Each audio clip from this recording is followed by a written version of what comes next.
Hey everybody, it's Mahoney. Um, you'd look at me and you would think it was like 5 o'clock in the morning, but it's actually 5 p.m. Oh, it's a bad day. I, okay, let me put it this way. As a person who is suffering from a debilitating illness, we have to walk a fine line between medication and poison.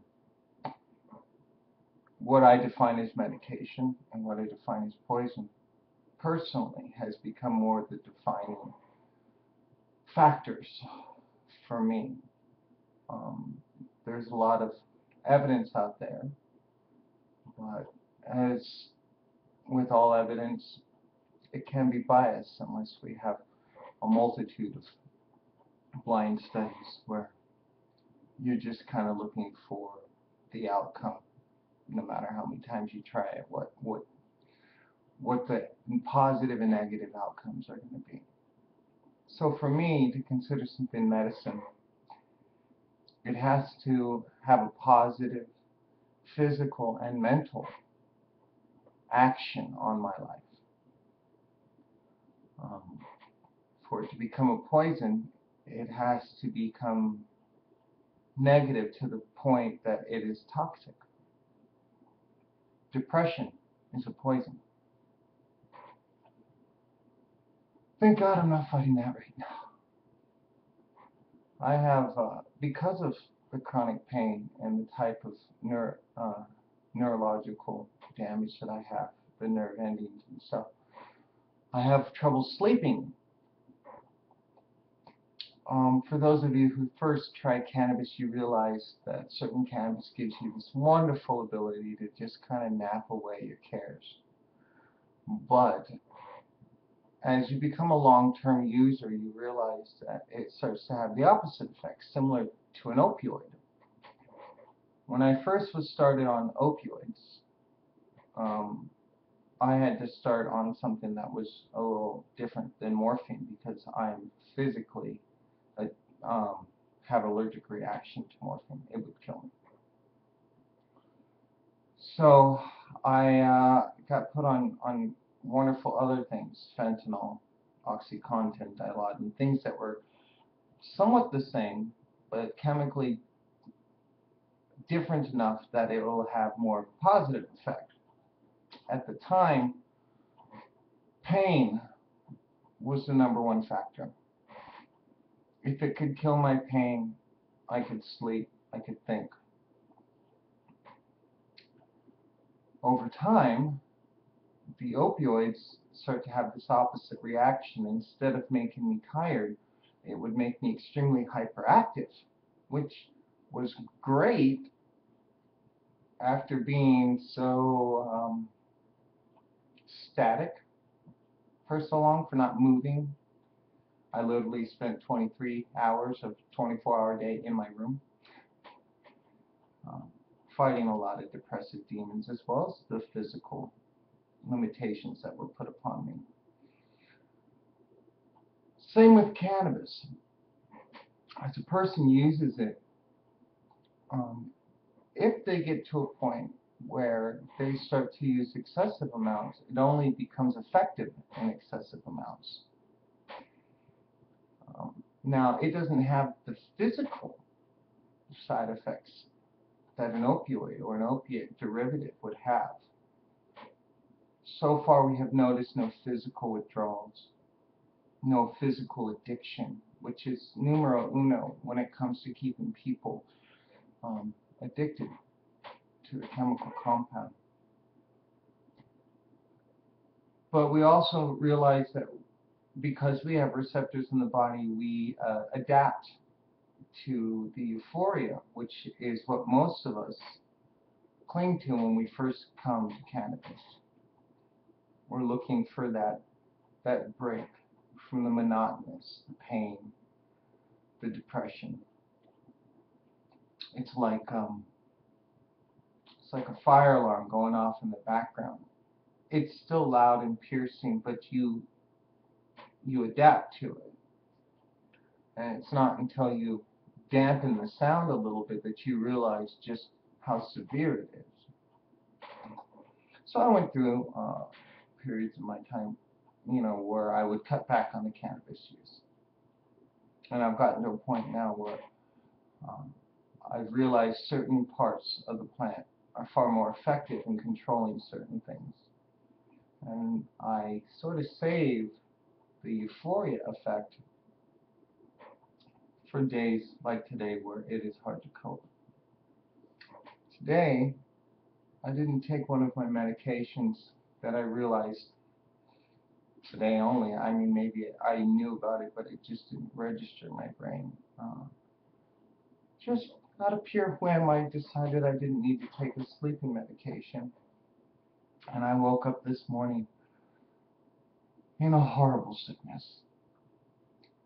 And the only thing I can equate it to was the withdrawal effects I had coming off of OxyContin. Only far worse. Physically, I experienced more pain in a short amount of time than I did the whole 90 days it took me to be completely off of the OxyContin. The first 30 days alone seemed like hell. But all of it seemed very achievable at the end. I could see that it was just a moment in time where I was physically unhappy, mentally unhappy, and I needed to discipline myself to get through these moments in time. Whereas the intensity of this medication was so overwhelming. It was like being locked in a room with no windows or ventilation as it slowly filled with smoke. You think you have enough time, but really the smoke inhabits that whole area relatively quickly, and you feel the effects rather suddenly. So that started today in my wonderful hairdo, this cold sweat look, and this dashing green bathrobe I sport so well. Thank goodness I had a friend who was helping me start this little collective I have going with just other friends, people I wanted to keep I wanted to keep it sort of intimate between those of us that really need it, and kind of separate it from those that just kind of use it as an excuse so that they can party. Nothing against those people. I have no problem with cannabis being used recreationally at all. But we have to focus on one thing at a time. And right now, we can't do any of it unless we reschedule it so that we can study it and treat it like a medicine. There are those of us out there that have realized that these standards need to be put in place, and I'm trying feverishly to get us hooked together. But today, I have to take a break. I've learned that the hardest person on me is myself. That almost sounded dirty. In context, folks. I have to learn to give myself a break. And although I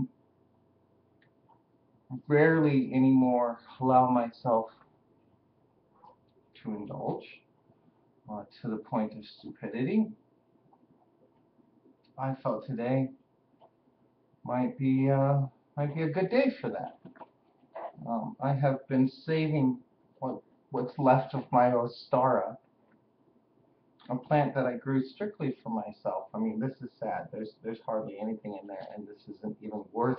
To me, it's worth more than it looks, because it's so effective. I have spent a lot of time with this plant in particular versus the other varieties that I have right now. And the other varieties that I have right now aren't really mine. They were given to me with the knowledge that I'll get it to other people who need it. and what gets given back to me in the end, I'm sure is more than I'll need. So I really try to stress the fact that I separate those two. Um, there are times when I have excessive amounts, and I'm lucky, and I try to get that out to people who aren't as lucky. But there are times that I have to realize that there are more people out there that are not as lucky as they are lucky, and they need someone like me to have a little bit of restraint. So I have restrained myself. I have a dirty mind. I've restrained myself from the excessive use of cannabis, but today, many of my friends do this, and I want to join in on the fun. I feel left out. So I'm going to smoke with you guys.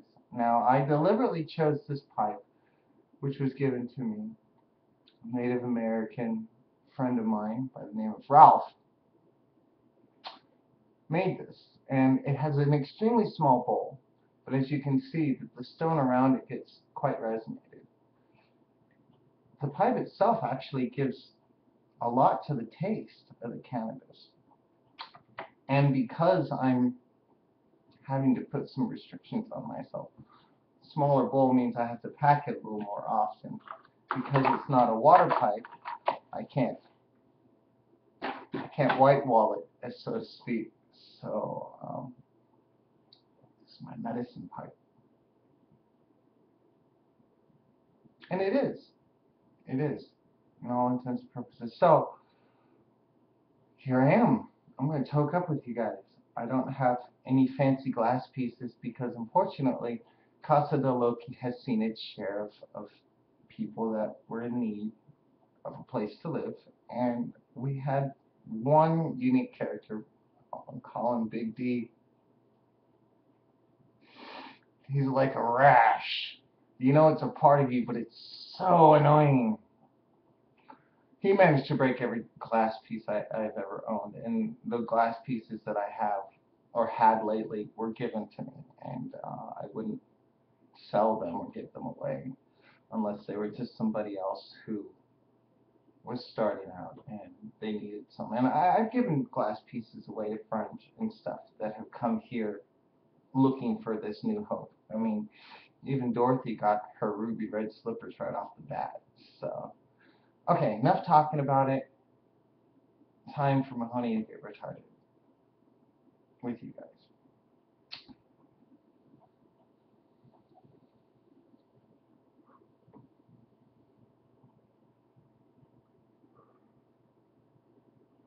Respect.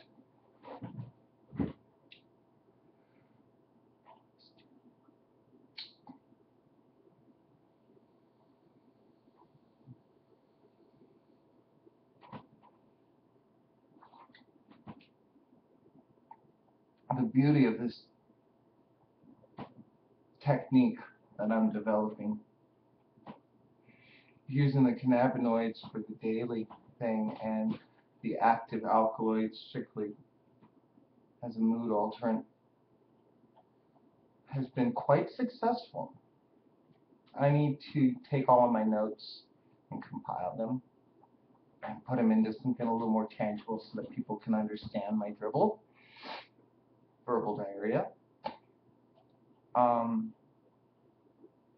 But I think people who honestly take a look at what I have as far as um, options and what I have made, I'm pretty happy with it. Um, it doesn't give me the best life in the world, but it doesn't give me the worst. And more importantly, it's mine. It's my life. So here's to our lives and how we have to live it here on this little planet together. And if we don't find something to bring us all together, I'm afraid we won't have anything left.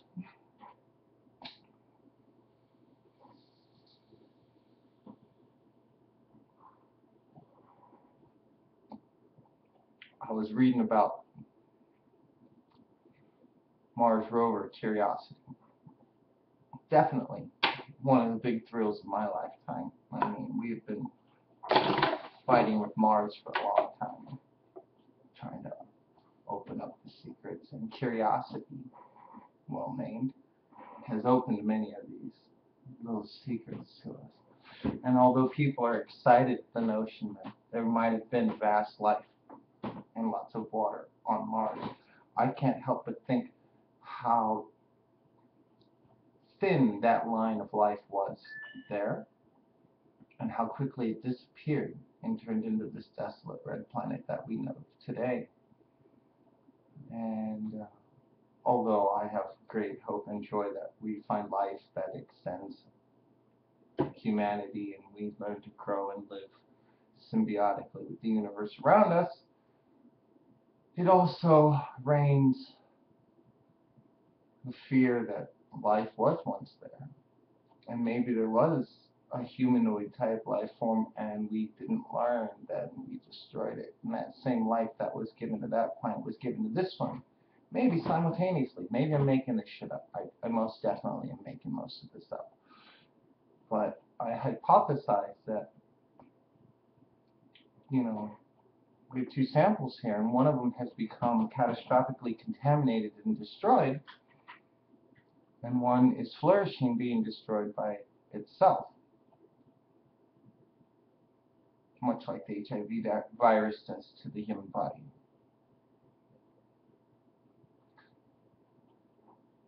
Yeah. Does that make me a pessimist? Maybe. But you can't appreciate a sunrise until you've seen a sunset. You can't enjoy the warmth of the day without feeling the cold of the night. Black and white, night and day, ebony and ivory. In any case, yeah, it's just an interesting experience.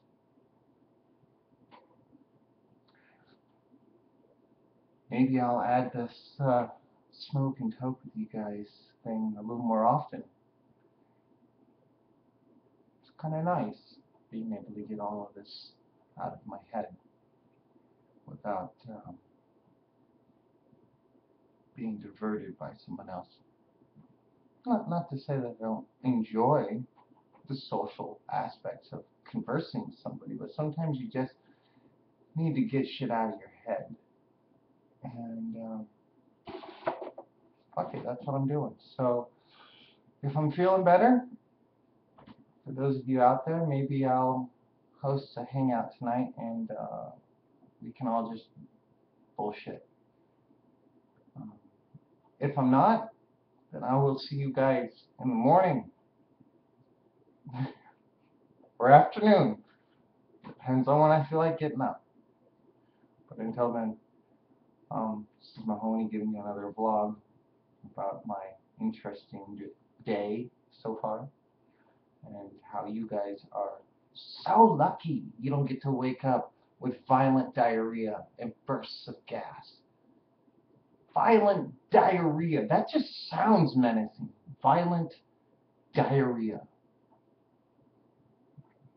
Ugh. In any case, here's to those of us that fight violent diarrhea. Mahoney.